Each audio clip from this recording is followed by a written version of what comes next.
I'm starting the recording. You should all see a duck in the middle of a midst of alligators. The alligators are smiling. The duck is calm, cool, and relaxed. And I aspire to be this duck. And I've been carrying around this picture in my office for almost 40 years now. And so I'm still the duck, and I still intend to be the duck. And I've got you all muted, and we're going to go through what is in place right now, and we're going to talk about all the things that are available and things that you need to know about from a business standpoint about the legislation that has been passed. Now, what you need to know, first of all, is that it changes daily, okay? And we think we know what's going on, and we try to stay in tune with what is going on, but the reality is the IRS changes things, the SBA changes things, and nobody really knows, okay? Which is the scariest part of all of this, is the laws that have been passed. No one really knows how they're going to be implemented, and it is a kind of like the wild, wild west. All right. What I'm telling you is what I've read and what my opinion is. I've been wrong before, but I think I'm pretty well read on all of this. So this is what we're going to talk about. If you have questions, you need to pipe up and ask questions and make sure that you get your questions answered. I will do my level best. I'm going to guess that this is going to take about 30 to 40 minutes, depending on how many questions you guys ask. And I'm happy to answer anything in the best way that I know. And from there, let's just dive right in. Remember, the alligators are smiling, the duck is calm, cool, and collected. Be the duck. Okay. Taxes are due July 15th of 2020. Now, everything that was due between April 15th is now due July 15th.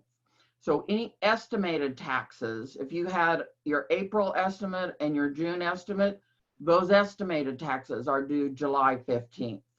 The income tax returns are all due July 15th. So we've got another 3 glorious months of tax season here. God, I love tax season, but I don't want it to go on for another 3 months. It is unending tax returns. And you need to file those and pay those by July 15th. Now let me talk about paying the taxes. If you don't pay your taxes when they are due, they're going to send you a letter. They're going to penalize you, and they're going to say, bad you for not paying your taxes on time. And you're going to go to irs.gov, and you're going to say, I want to set up an installment agreement, and they will take your payments over the next 72 months. So do not freak out if you can't pay your taxes. You are not alone. You are not the only one. And it is a very, very simple matter to set up an installment agreement with the IRS. The other thing that's true is if you've already filed your 19 return and you've got estimated taxes set up for more based upon your 2019 return, you can adjust those estimated taxes downward or upward or any way you want to, okay? If you think you're going to have less income in 2020, then you can adjust those estimated taxes downward.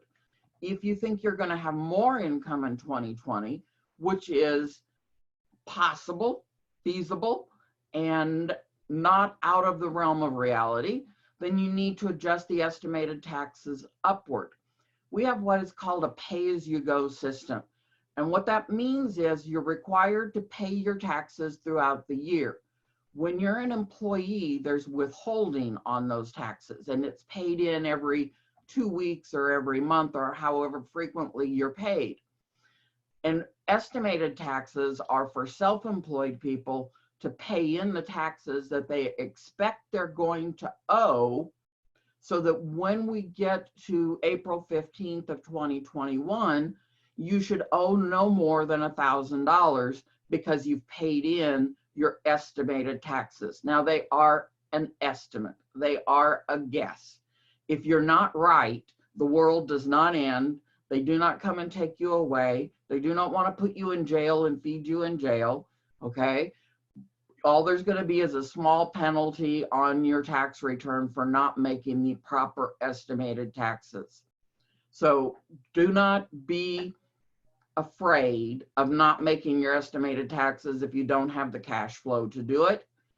And the worst thing that's going to happen is you're going to set up an installment agreement next year to pay the taxes that you owe. Piece of cake, no problem. Be the duck.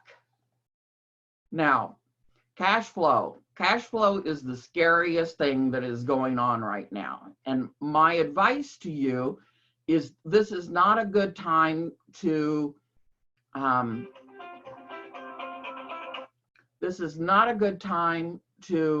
decide to use all of your available cash to pay off your credit cards, okay?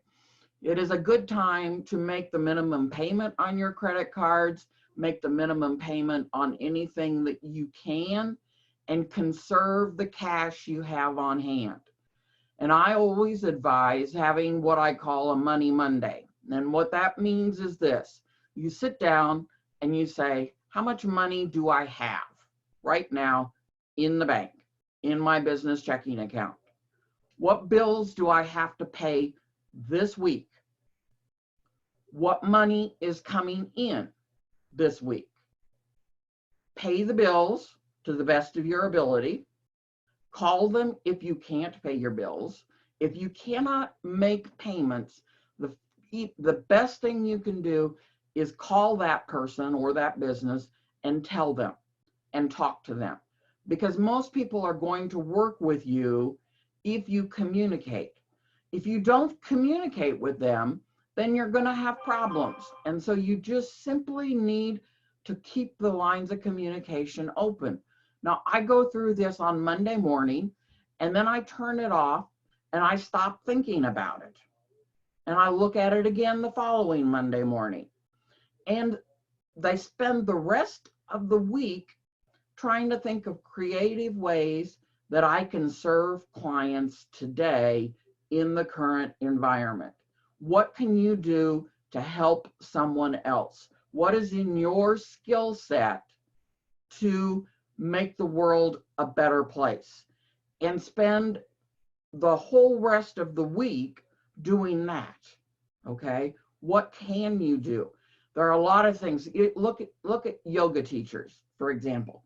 They would say, we can't hold classes, it's all over, we can't have any of it, we can't do anything normal. Okay, well, what are they doing? They're going on Zoom, and they're doing yoga classes on Zoom. Everything is changing. It is different. There is an opportunity here for you to grow and do something different and get out of your own way. So if you spend 1 hour a week looking at your cash flow and 39 hours a week looking at how you can help the world and how you can do something to help someone else, you're going to be a lot happier.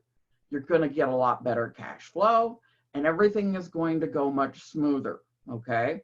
So again, the message is to be the duck. Now, first thing, there is what's called a stimulus check of $1,200 per person, $2,400 per couple, per married couple. Now, this begins to phase out at $75,000 worth of income.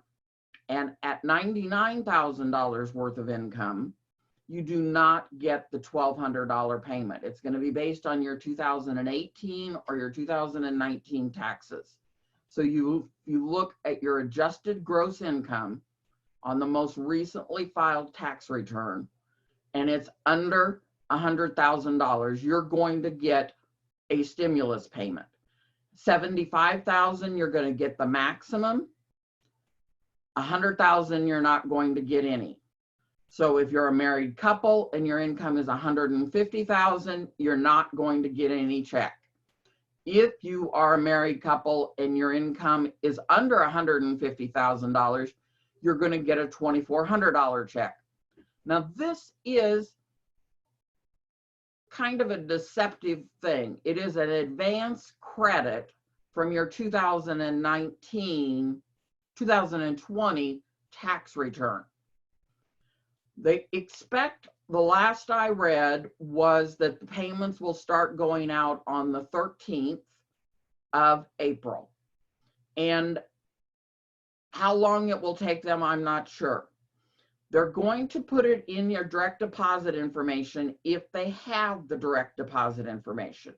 If they don't have direct deposit information, then they are going to send it via check, which will obviously take longer. If you did not file a 2000 or 2019 income tax return, you're not going to get a check.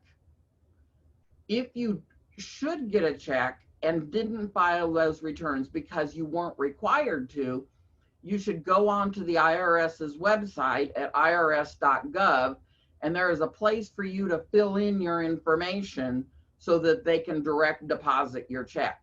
Now, again, that's at irs.gov, and you can tell them where you want them to deposit the check. Unemployment. Millions of people are filing for unemployment right now. Unemployment is paid by each state, and there is an additional $600 per week available from the federal government towards unemployment. So if your normal state's unemployment is maximum $411 a week, plus the $600 from the federal, that would mean your check would be $1,000 a week with federal and state unemployment. Now, I have a little, it's a good thing if you're on a W-2 and you are unemployed and need the cash flow. This is an awesome thing. It also applies to self-employed people and independent contractors and 1099 people. And as it applies to those people, that's presuming that you don't have any income coming in from your business. If you've got income coming in from your business, you're not going to qualify for the unemployment. And I would always rather have income coming in from my business than applying for unemployment. But it is an opportunity. It does apply to self-employed people. It does apply to anyone earning a paycheck in the United States. So that's $2,400 a month available. So that's very good. And yes, unemployment is for 1099s. It is for self-employed people. And you apply for unemployment with your state agency. So you go back to your state. Workforce development is what it's called in Iowa. They are rapidly trying to develop forms for 1099 and self-employed people to apply. We are in the midst of applying laws in very rapid pace. And so the states are not prepared to take those unemployment claims, and every entity in this government is incredibly overwhelmed. And we need to treat those people with consideration and respect, because they are doing an incredibly difficult job with incredibly poor results for people that are scared and frightened and worried about their future. And so everybody needs to take a deep breath and realize that everyone is doing the best they can. And it will get through, it will be retroactive, and you can get the information that you need, okay? Once again, be the duck, okay? And that goes for people who are working at the unemployment office too. God bless you, okay? You're stressed, you're overwhelmed. It is a scary point in time. I tell my employees every day that we need to realize that our clients are frightened and scared, and they just need information. And so we are trying to get that information to you. Now, there are some tax credits that are available to employers. If you have employees, there's several different things that are available here. The first thing that's available is that you can defer the employer's portion of the payroll taxes until the end of 2021. This is not something that I recommend doing. It is not a good idea.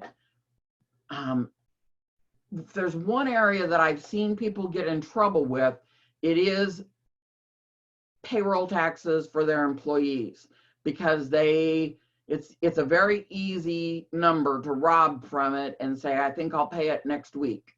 And then next week you owe 2 weeks. And then the next week you owe 3 weeks. And pretty soon you've got a massive overwhelm that you've got real problems with. And this is something that the IRS takes very seriously. It is available. It is to defer the employer's portion of Social Security tax until 50% in 2021 and 50% in 2022.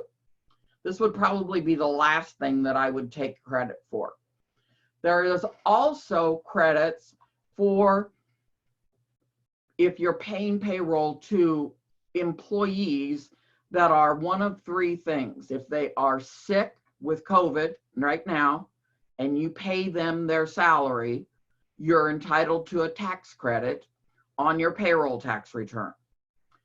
If that person is caring for someone who is ill with the COVID virus, then you can pay them and take a credit on your tax filings.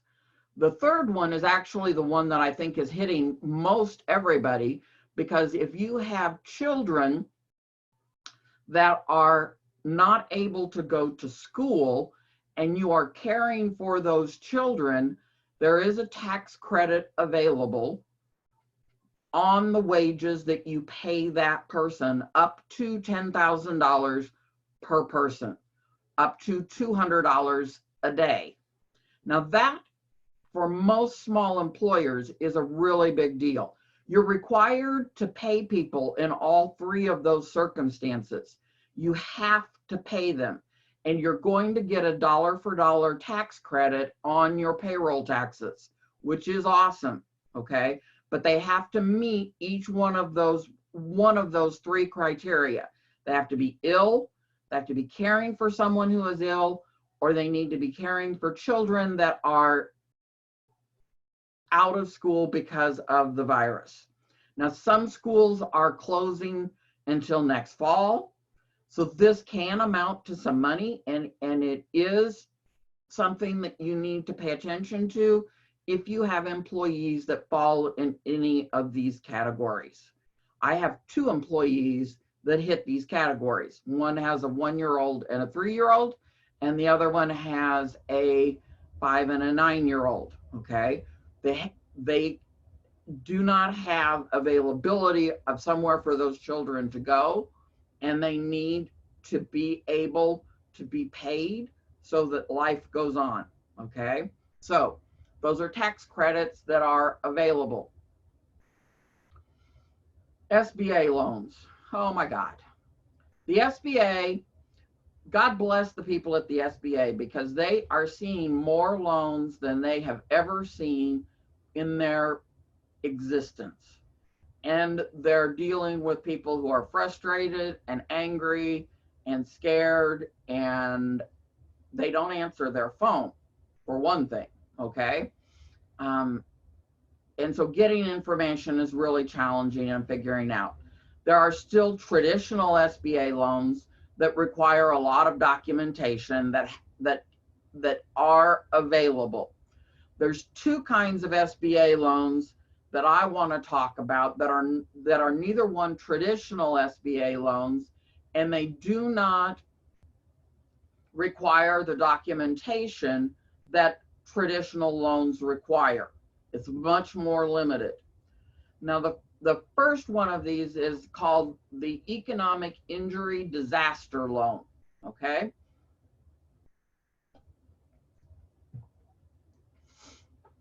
Actually, I'm going to back up and read the chat for a second here, if you'll bear with me.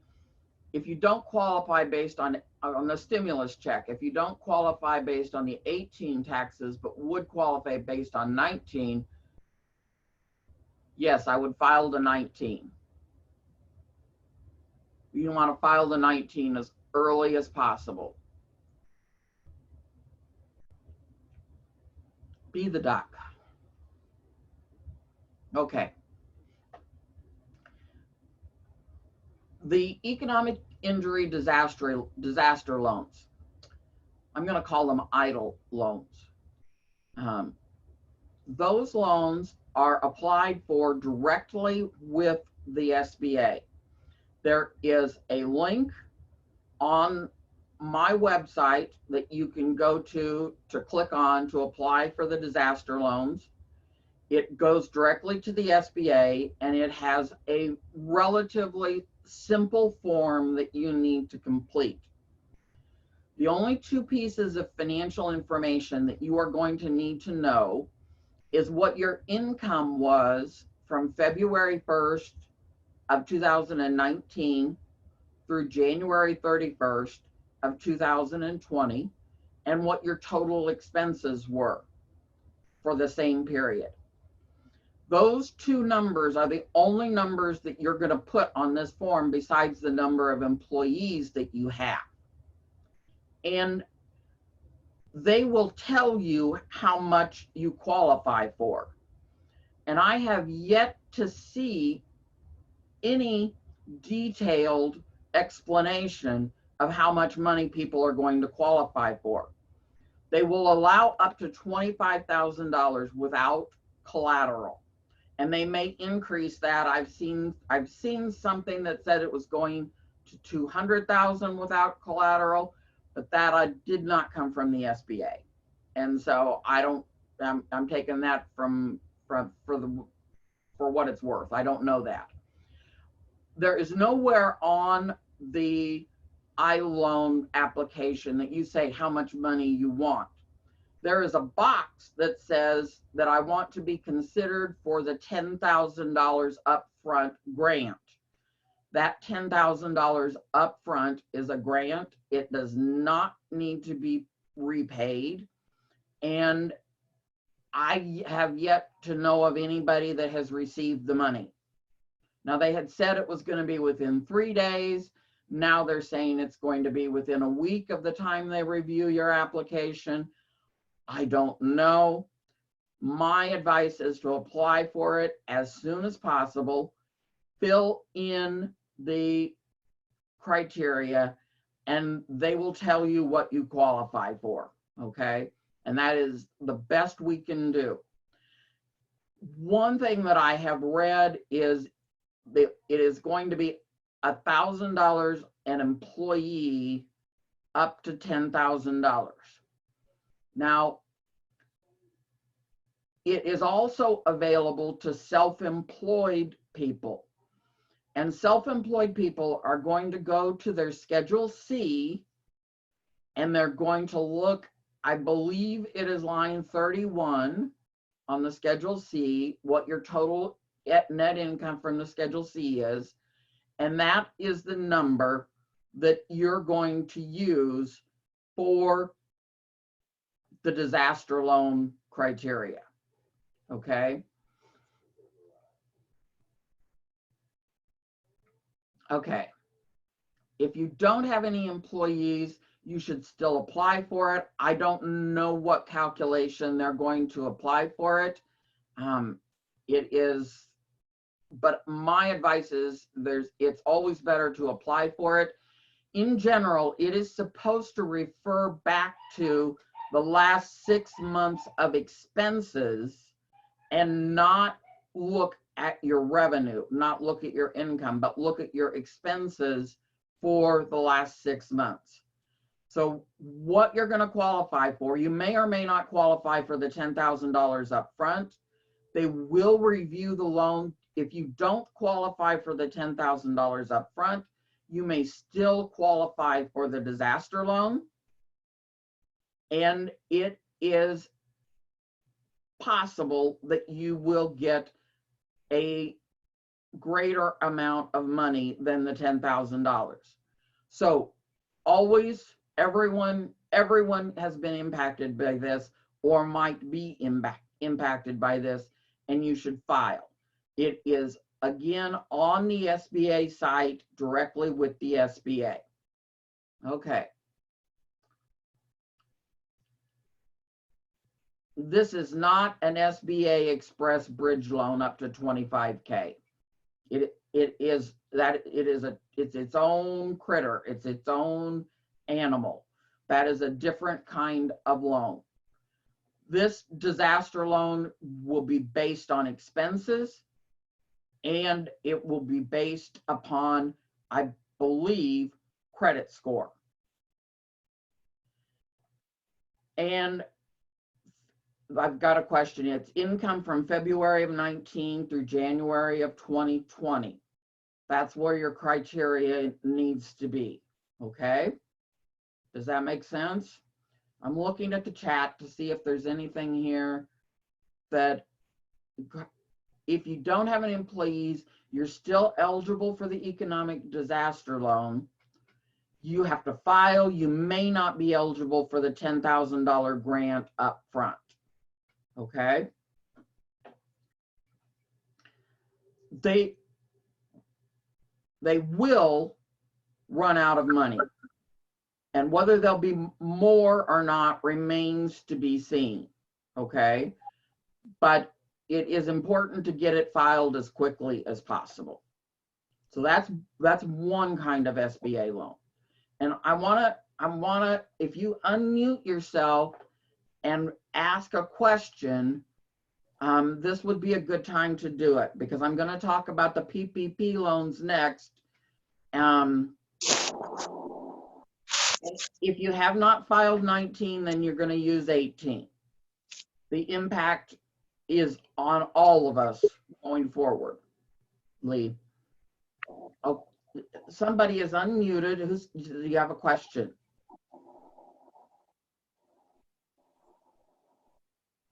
Thoughts, questions? Everyone should apply. It's on the SBA Gov site. It is, there's no downside to applying for it, because you can get whatever you can get. It is a loan at a 3.75%, and the loan term is up to 30 years. Okay.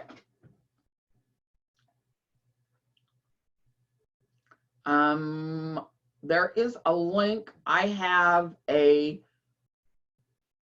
disaster notification on my website at smashingnumbers.com. And you can go there and go to that page, and the link is on that page. That's at smashingnumbers.com. And the link is on that page. Now, the PPP loan, the Paycheck Protection, it's like a tongue twister, Paycheck Protection Program. This is for what they call small businesses. Now, The scariest thing in my world is that someone on the planet thinks that a business with 500 employees is a small business, okay? When I think of small businesses, I'm thinking of businesses under 20 employees. And but their criteria is up to 500 employees. You do not have to have employees in order to apply for this, which is something that is really misunderstood. You can apply for it as a sole proprietorship, as a self-employed person, and you can take credit based upon your net income on your Schedule C for the previous year. So if you made $90,000 on your Schedule C in 2019, you would qualify for that paycheck protection. You would divide by 12. Let's say you made 120,000 because the math is so much easier. And CPA stands for can't possibly add. So we're going with 120,000 on your Schedule C. You divide by 12 and you multiply times 2.5. That would mean that you're entitled to 25,000. $10,000 a month times 2.5, 25,000 paycheck protection. Now this loan is forgivable for up to 8 weeks of pay. And that applies to self-employed people. It applies to businesses with employees. You apply for this loan at your bank. You have to go through a bank to get this loan. Now, the big banks are really being difficult about dealing with people. They're saying that they're not going to do anything but their own customers. Wells Fargo has been widely publicized that they have hit their limit of what they can loan. I see and hear people having better luck with smaller local banks. And you should always start with the bank that you routinely bank with. But this applies to everybody. It is forgivable, and it is only based on payroll. So the EIDL loan, which is based upon your expenses, cannot be duplicated against the Paycheck Protection Program. You can only get credit for wages in one place. You can't get credit for wages on both criteria. The money has to be spent on payroll or on rent or on mortgage interest or on utilities. You have to spend the money on one of those qualified criteria.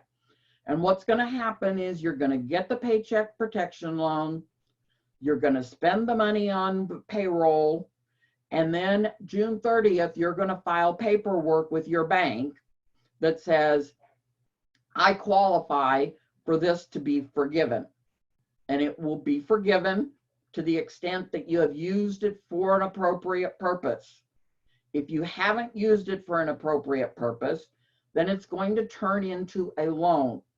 And when it turns into a loan, it will have an interest rate of 1%. Again, there's no downside to applying. There is no downside to applying. And basically, everyone should be applying for this SBA loan.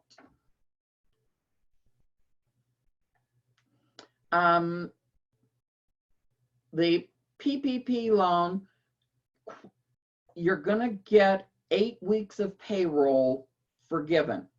After that, it is going to be paid back at an interest rate of 1%. Okay? And they will set the term. The local banks here, I'm reading the chat, says they won't do the PPP for sole proprietorships.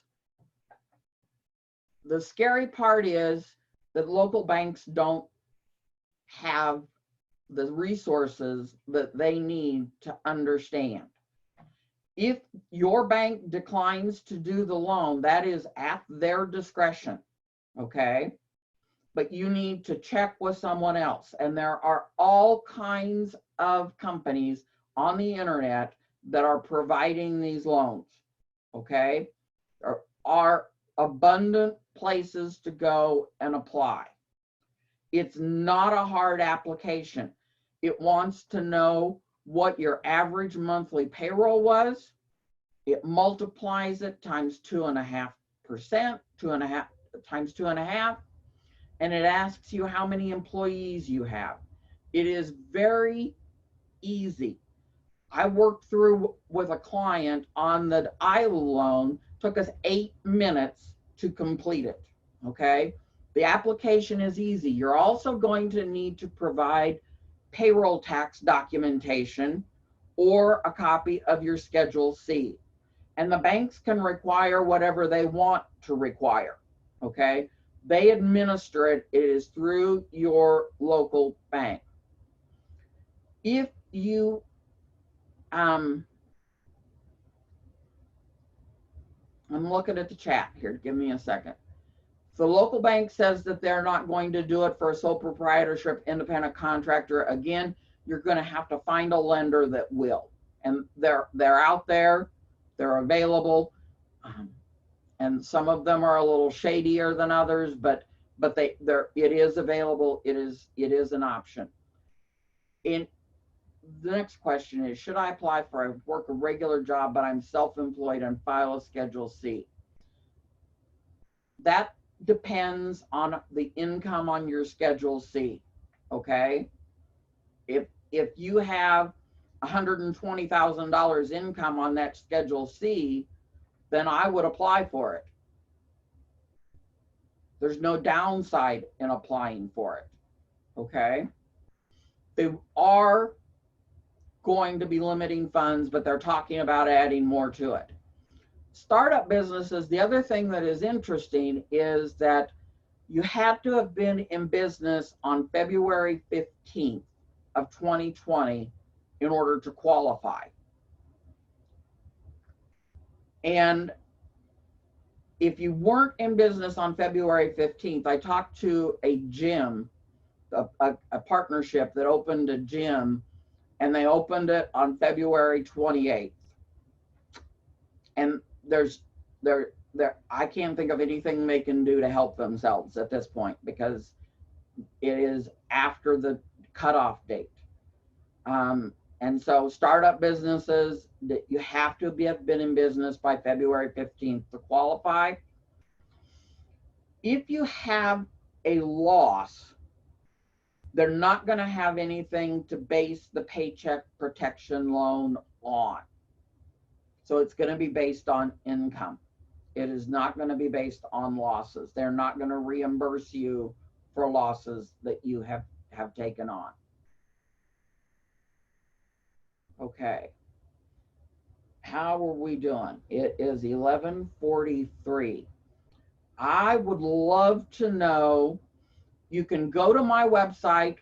There will be a replay of this particular program. There's no pitch. There's nothing for sale. I am answering questions. What I am asking is, I have a Facebook group called Mastering Your Money for Small Business Owners. And I encourage you to join that Facebook group because I am addressing questions in that Facebook group. And you can go there to get information, and you can go to my website to get information, smashingnumbers.com. So that Facebook group is Mastering Money for small business owners, and it is a private group, and so you can sign up to be a member and ask any questions. We will answer them. I am not doing free private consultations on this because there's only one of me and there are many, many of you. And so that's the reason that I'm doing these webinars. And that's the reason that the Facebook group is there. And I want to help you. and we're going to do the best we can. We're back to the duck, be the duck, okay? If you have two Schedule Cs, you're going to add them together, okay? If you're an independent contractor with no employees, no payroll, but expenses, yes, the rent would qualify for the PPP, okay? And again, I'm going to open this up. If you have any questions,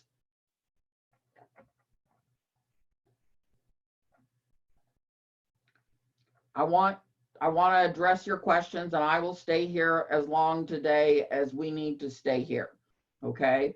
And basically that concludes the part of the program before the Q&A, and I am going to shut off the recording and open it up and see if we have any requests.